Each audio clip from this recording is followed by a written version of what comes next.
Good morning, dear children. Welcome to PEST EduHub online learning platform. I am here with the first chapter in CBSE Class 10 Chemistry, Chemical Reactions and Equations.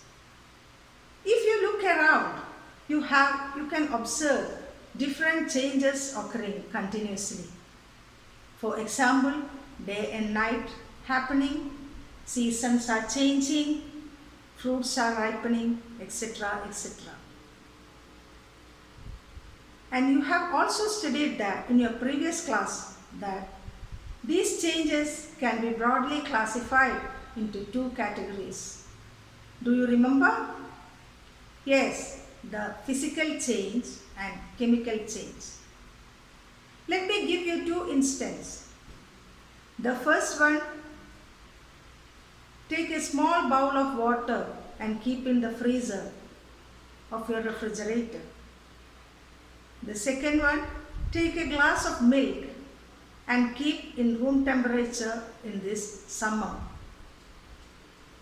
After some time, what can you observe? Yeah, the bowl of water has changed into ice and the glass of milk, it has turned into curd. Take out the bowl of water and keep it in room temperature for few more time. The same way, let the curd also be there at the room temperature. Now, let us observe after some time. What can you notice there? Yes, in the first case, that ice has turned into water again. But what about the second case? The curd is still remaining as curd. It has not turned back into milk. That means in the first case, the change you can see it is a reversible change where only the state of the substance has changed. Such temporary changes we classified as physical change. And the second change where the milk turned into curd. For another example, I can tell you, if you burn a piece of paper, what will be happening? Yeah, we will get some ash. And can you get back paper from that ash? No, we cannot get back that paper. That means a permanent change has occurred in this case. Such changes we call as chemical change. This all you already know. And now we are going to study about this chemical change in this chapter. So, such permanent changes where these substances are entirely transformed into a new substance with different chemical composition and properties are known as chemical reaction. That is what is the first point we are studying in this chapter, chemical reaction. So it is a chemical change and it is permanent and they are irreversible in normal cases. Now, let me give you some more examples for chemical reactions. The first one is the burning of magnesium ribbon. Here, magnesium ribbon burned in air to form magnesium oxide. The second example, the reaction between potassium iodide solution and lead nitrate solution. And the third example, the reaction between dilute hydrochloric acid or sulfuric acid and zinc granule. Let us watch and see what is happening in these chemical reactions. The precipitation reaction between lead nitrate and potassium iodide. Both are white colored salts. We have taken water in a test tube.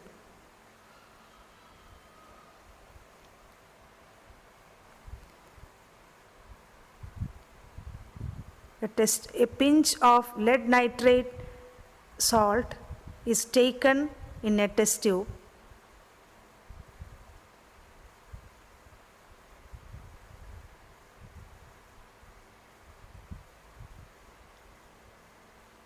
And kept it aside and in the test tube stand.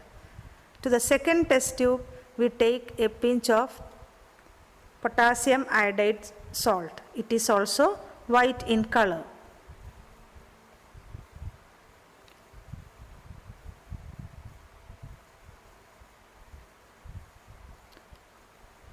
Water from the test tube is added to the potassium iodide salt. Shake it well and make the aqueous solution of potassium iodide. It is kept aside. Then take the other test tube and water added to the lead nitrate salt. Shake it well. An aqueous solution of lead nitrate is also formed now. Now take the two test tubes. We are going to add potassium iodide solution to the lead nitrate solution. Let us see what is going to happen.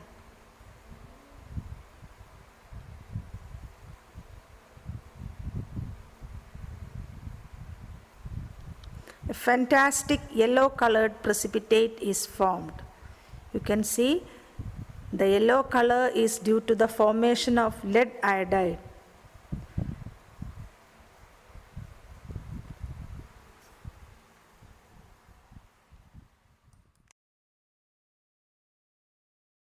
The second is the displacement reaction between zinc and hydrochloric acid to produce zinc chloride and hydrogen gas. Zinc granule, which is silver white in color, is taken in a test tube. Concentrated hydrochloric acid carefully added dropwise using a dropper into the test tube. Vigorous reaction is taking place and the hydrogen gas is evolved in the test tube. The hydrogen burning with a pop sound.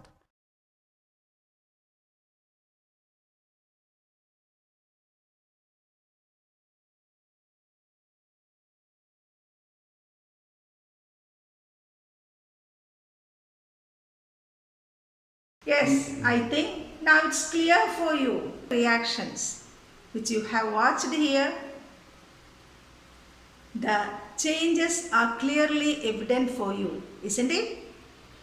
Now, let us generalize the characteristics of chemical reaction, or when can we say that a chemical reaction has occurred? The first one is change in its state. We can say that a chemical reaction has occurred when there is a change of state. For example, consider the formation of water molecule. You are well familiar with the formula, that is H2O. The hydrogen gas combining with oxygen gas to form water. And what is the state of water? Liquid. So, you can the change of state is very clearly evident in this example. The second characteristic of a chemical reaction is the change in color. For example, I have given the reaction between iron and aqueous copper sulfate solution. Copper sulfate solution is blue in color, and after the chemical reaction you can observe the new substance formed, ferrous sulfate and copper, and the color of ferrous sulfate is somewhat bluish green in color. So the change of color is clearly evident in this case also, which we can point out is evolution of gas. Already you have watched the experiment, and in that you have seen that the reaction between zinc and hydrochloric acid. So the evolution of hydrogen gas is clearly visible for you, isn't it? So the example also the same reaction with zinc plus sulfuric acid, zinc sulfate and hydrogen gas. Both in the case of hydrochloric acid and sulfuric acid, when zinc granules are reacted, we are getting hydrogen gas. The fourth characteristic is change in temperature. Now look at the example given here. The reaction between calcium oxide, which is commonly known as quicklime, with water. Calcium oxide with water will be giving calcium hydroxide, that is popularly known as slaked lime, and large amount of heat is evolved in this reaction. So by observing that, or by conducting that experiment itself, that heat, you can experience the change in temperature then. Now another characteristic of a chemical reaction is the formation of precipitate. This example also I have shown here, that is the reaction between lead nitrate solution and potassium iodide solution. In this case, the substance formed are potassium nitrate and lead iodide. So potassium nitrate is soluble in water, and the yellow precipitate which you have seen in the experiment, it is the characteristic of that reaction. So these are the general characteristics of a chemical reaction.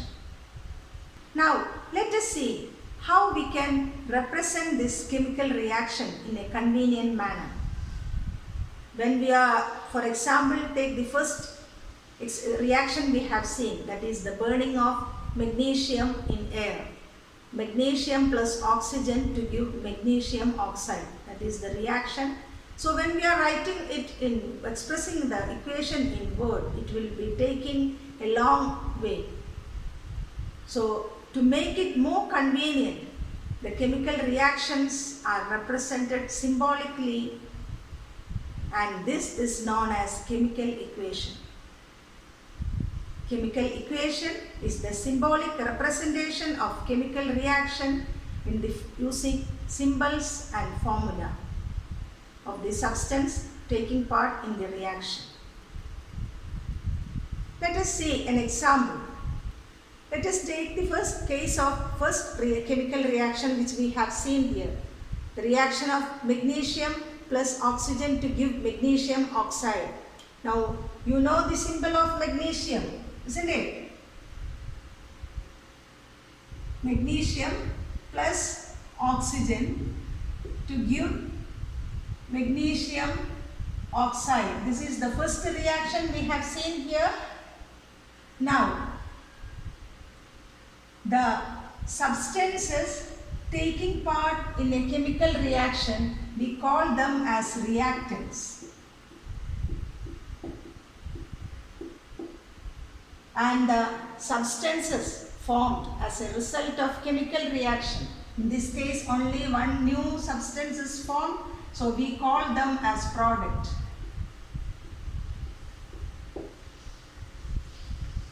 So this is the chemical equation for the reaction of magnesium plus oxygen to give magnesium oxide, and the reactants are magnesium and oxygen. The product formed is magnesium oxide, and this arrow, this indicates the direction of the chemical reaction. Here the direction, it is the forward direction. So these are the things which you have to know about chemical equation. Have you heard about the law of conservation of mass?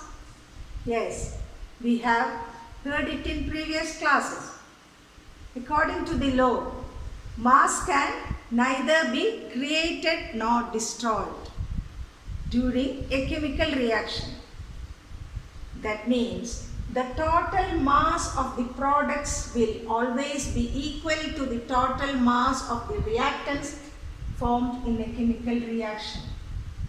This is what is law of conservation of mass says. According to it, the total mass of the products should be always equal to the total mass of the reactants involved in a chemical reaction. So actually, during a chemical reaction, atoms are neither created nor destroyed. Only a rearrangement of atoms are taking place during a chemical reaction.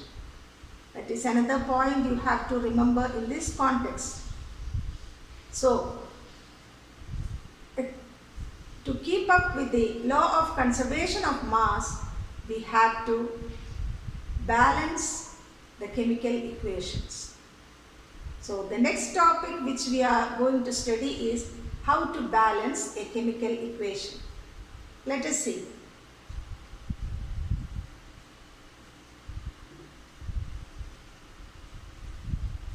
In oxygen, magnesium, as we have seen already, burns with or react with oxygen to form magnesium oxide. Now let us see how to balance this chemical equation. The first step involved in balancing is, first we have to box all these reactants and products. You have to box them.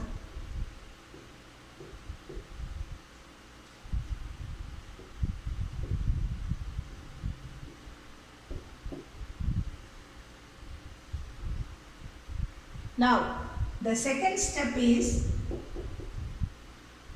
now they are boxed here, the reactants and products of this chemical reaction are boxed here. That means we cannot make any changes inside these boxes. Only we can add numbers only to its left side anyway. You are not permitted to do any changes inside these boxes. So, in the second step, we have to identify what are the elements taking part in this chemical reaction and the number of atoms of each element present and tabulate them. Now we will tabulate here element, number of atoms,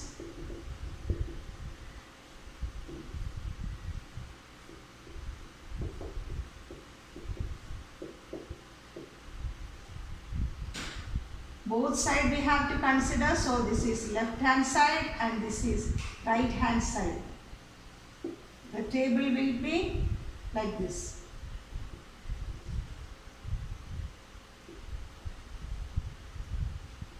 Now, what are the elements present in this chemical reaction?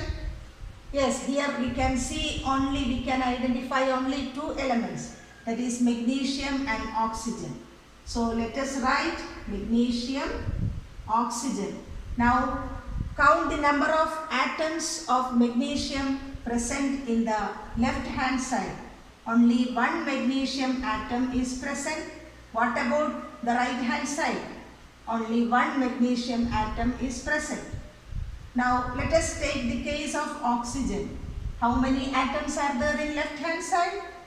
Yeah, you can see here O2, that means 2 atoms are present in left hand side. Now, how many atoms of oxygen are present in right hand side? Only one atom is present. So, according to the law of conservation of mass, we have to balance the total mass or total atoms in the reactant side and product side. Now here, on magnesium, the number of magnesium atoms are equal on both sides. Only the number of oxygen atoms are different. So, in the third step involved in balancing is that to identify the compound with maximum number of elements, and out of that compound, the element with the maximum number of atoms. In this case, actually, it is quite simple, because here we have, see, only the oxygen is having largest number of atom, that is 2. Now, so the first case, we will try to balance the number of oxygen in the reaction. Magnesium already is boxed here. So, left hand side we have already 2 oxygen atom. So right hand side I have to supply 2 oxygen atom. So I already told you that we cannot do any changes inside this box, and So I have to write it here. I have to supply that 2 here.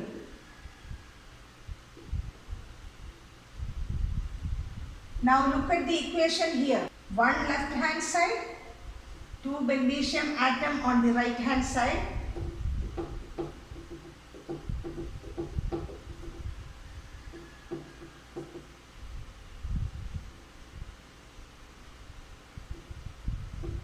We have to balance the number of magnesium also now. So I am supplying a 2 here. Now let us see.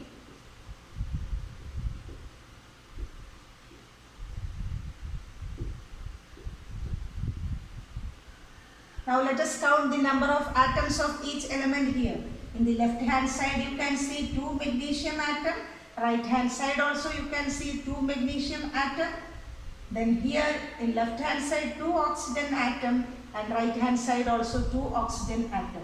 That means it is according to the law of conservation of mass, the total mass of reactants is equal to the total mass of products. So this is the balanced chemical equation of the action of magnesium with oxygen to form magnesium oxide. And this unbalanced symbolic equation we call them as skeletal equation.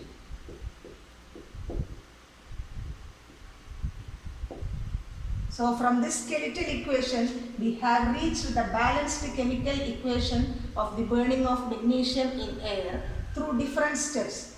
So let us revise this step once again. In the first step I am going to box all the reactants and products involved in the chemical reaction.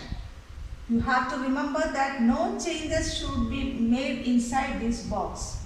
In the second step, you have to identify the compound with the highest number of elements and the element with the highest number of atoms. So we have to begin balancing from that compound or that element. In this case, because oxygen is having the highest number of atoms, so we are beginning our balancing first with oxygen atom itself. So tabulating the elements and atoms, their numbers on both sides, and in third step we are first balancing the number of oxygen atom on both sides. Then in the next step balancing again, further balancing of magnesium, and finally we are reaching the balanced chemical equation of the burning of magnesium. See another example of balancing chemical reaction. The reaction of iron with water. The product is Fe3O4 and H2. This is the skeletal equation here. Now following all the steps which I had told you in the first example. What is the first step? Yes, it is the boxing of these participating substances in the chemical reaction. So I am boxing here. After boxing, what you have to remember? You are not permitted to do any changes inside this box. You can only add numbers to the left hand side of these boxes. So the second one is the second step, identifying the elements present in this reaction and writing the number of atoms present on both left hand side and right hand side of the reaction in a tabular form. So let us see what are the elements present in this reaction.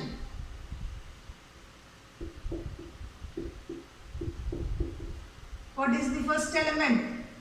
Yeah, it is iron or Fe.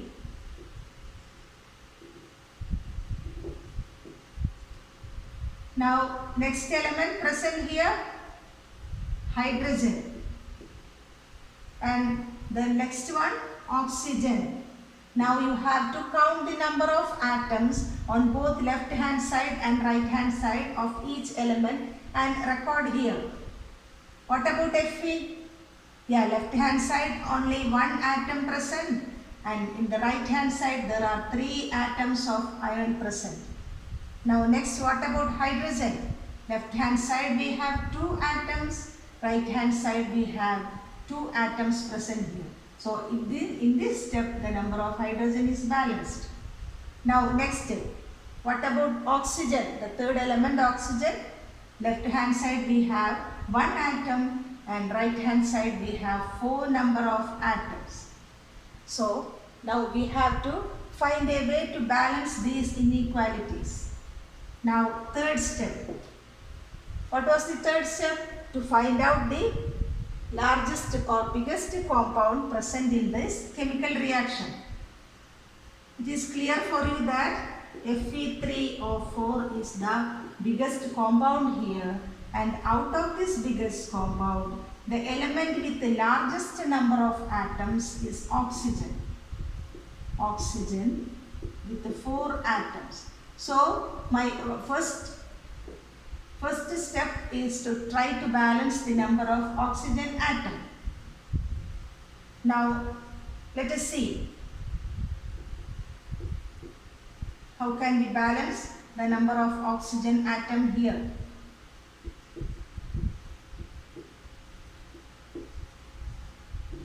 Fe3O4.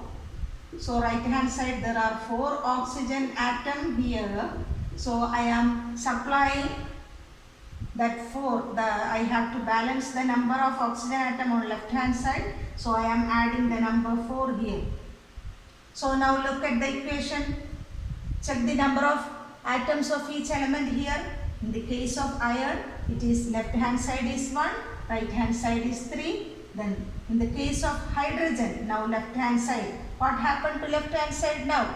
The atoms increased. That is, hydrogen atom is now 4 into 2 equals 8 hydrogen atoms are present here. And what about the oxygen atom here? 4 into 1, that is 4 oxygen atoms are present here. Now what about the right hand side? Oxygen atom 4, that is okay. Then what about hydrogen? Hydrogen I have to balance. Since it is 8 atoms are present here, I have to balance it. So again I am giving the number 4 here also. That means now 4 into 2 equals 8 hydrogen atoms are present here on the right hand side also. Now the number of hydrogen is balanced and oxygen also is balanced in this step. The remaining one is Fe and Fe3. Let us try to balance that. So I am giving 3 to this left hand side Fe element or atom.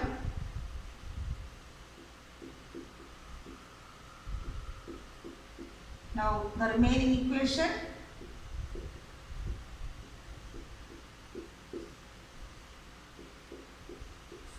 H2. Now let us check the number of atoms of each element on both sides. What about Fe? 3 elements on the left hand side, and look at the right hand side. Here also you can identify 3 elements. 3 atoms. So that is okay. The next one, left hand side. How many number of hydrogen atoms are present here? Yeah, it is 8 number of hydrogen atom. Look at right hand side. There also you can see 8 number of hydrogen atom. So that is also okay here. Now look at this oxygen atom. 4 now oxygen atoms are present here. Here also you can see 4 oxygen atoms are present here. Now this is according to the law of conservation of mass. That is, the total mass of the reactant side will be equal to the total mass of the product. So the equation will be, now we can write it as balanced chemical equation for this reaction is 3Fe plus 4H2O to give Fe3O4 plus 4H2. So this is the balanced chemical equation. Hope you all have got the idea now. by practicing more equations, you will be thorough with these steps. Now in the first case, while studying, you have to write the step and only balance the equation. Later on, when you are an expert, you can try to balance it in one single step itself. Example here, barium chloride plus aluminum sulfate to give barium sulfate and aluminum trichloride. This is the reaction. Now we will try to balance it. So, the first step we have to box them as usual. Barium chloride, I am boxing, aluminum sulfate, aluminum trisulfate,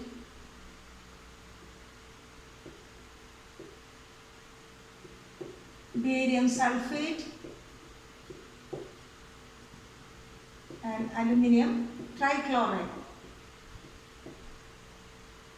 So we have boxed, and we know that we are not permitted to enter anything inside these boxes, and we can give supply the numbers only on the left hand side of these boxes. The second step, which we have already discussed, is to tabulate the details, the number of elements present and their number of atoms on each side, LHS and RHS. So what are the elements present here? Barium, chlorine, aluminum, sulfur and oxygen. Is it okay? Barium, chlorine, aluminum, sulfur and oxygen. What about right hand side also? The same elements. Now we will see, let us see the number of atoms of each element present on both sides. So barium is left hand side, it is only 1, and right hand side also 1. Now chlorine, what about chlorine here? 2 atoms are present here, and what about right hand side? There are 3 atoms of chlorine present. Now look at aluminum. Here 2 atoms of aluminum. And what about right hand side? Only 1 atoms are present. Now what about sulfur? In that sulfate radical.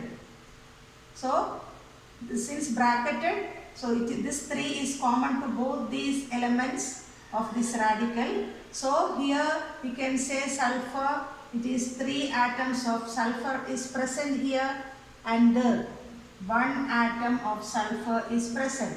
Now what about oxygen? 4 into 3, 12 atoms of oxygen present on left hand side, and the right hand side oxygen, you can see only 4 atoms of oxygen are present here. By looking at this table, you can see there are big inequalities present here. So we have to try to make the mass of reactants and products same to comply with the law of conservation of mass. Now let us see. Here we are finding out the biggest compound, and out of the biggest compound, the largest element, the element with the maximum number of atom is oxygen. So we are trying to balance oxygen in the first step. So let us write it. Barium chloride plus aluminum trisulfate to give barium sulfate plus aluminum trichloride. So first we are going to balance the number of oxygen.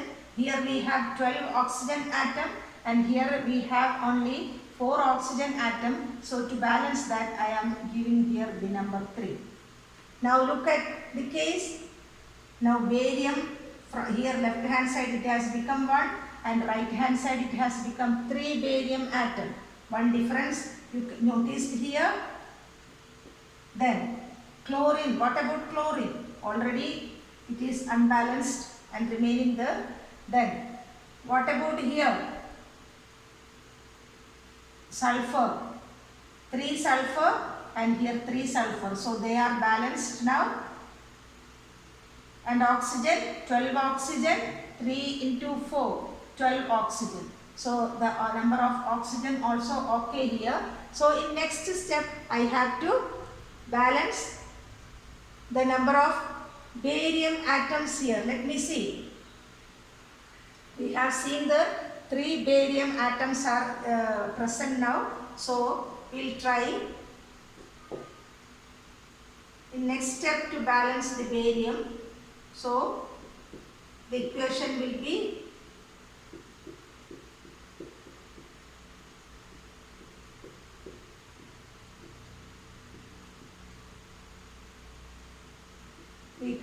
appear now as like this.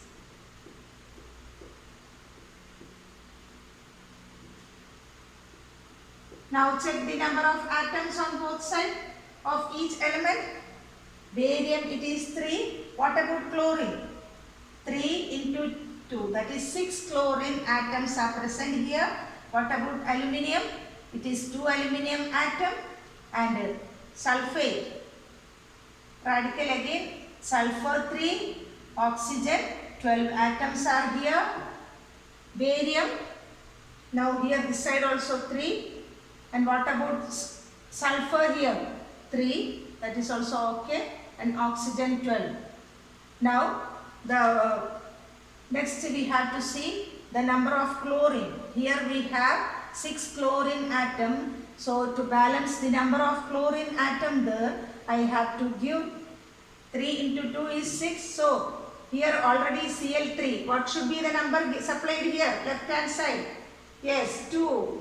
Then it will be same as the number of chlorine atoms on the left hand side. Here 6 chlorine, here also 6 chlorine. Then what about aluminium? There are 2 aluminium and here 2 aluminium is present. So now the equation is balanced, and the balanced equation for this chemical reaction is the reaction of barium chloride with aluminium trisulfate to give barium sulfate and aluminium trichloride. This is 3BaCl2 plus Al2SO4 thrice to give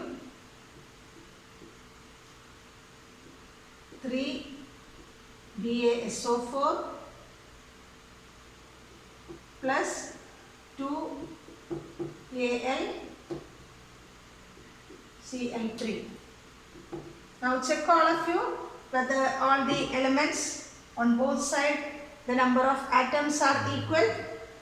So this is the balanced equation. Now the chemical equation, I told you it is the symbolic representation of chemical reaction. So by looking at the chemical equation, we have to get an idea of the physical state of the reaction too. For example, let us take the reaction of this Fe plus 4H2O to give Fe3O4 and 4H2. Here, now see the brackets here given. This S denoting solid.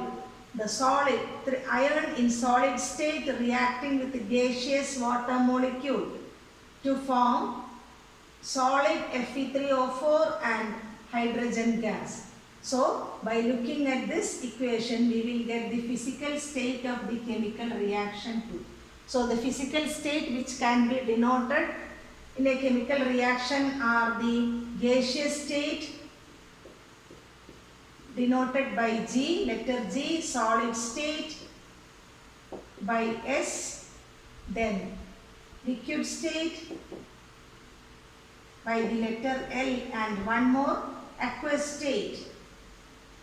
Aqueous state by the letter AQ. And the word aqueous means anything that is dissolved in water. So aqueous solution, when we are talking about, for example, aqueous solution of copper sulfate means it is the copper sulfate in a solution of water, dissolved in a water. That is what is meant by this term aqueous.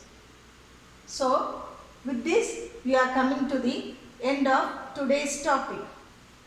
So let us see what are the new terms you have studied today. The first one is chemical reaction, then what is a chemical equation, then the need for balancing a chemical equation, then characteristics of chemical reaction, and finally how to balance a chemical reaction, the stepwise method to balance a chemical reaction. So with this we are winding up today's session. Now practice, take more example equations from your text and try to practice balancing the equation. That's all for today. Have a nice day. Thank you.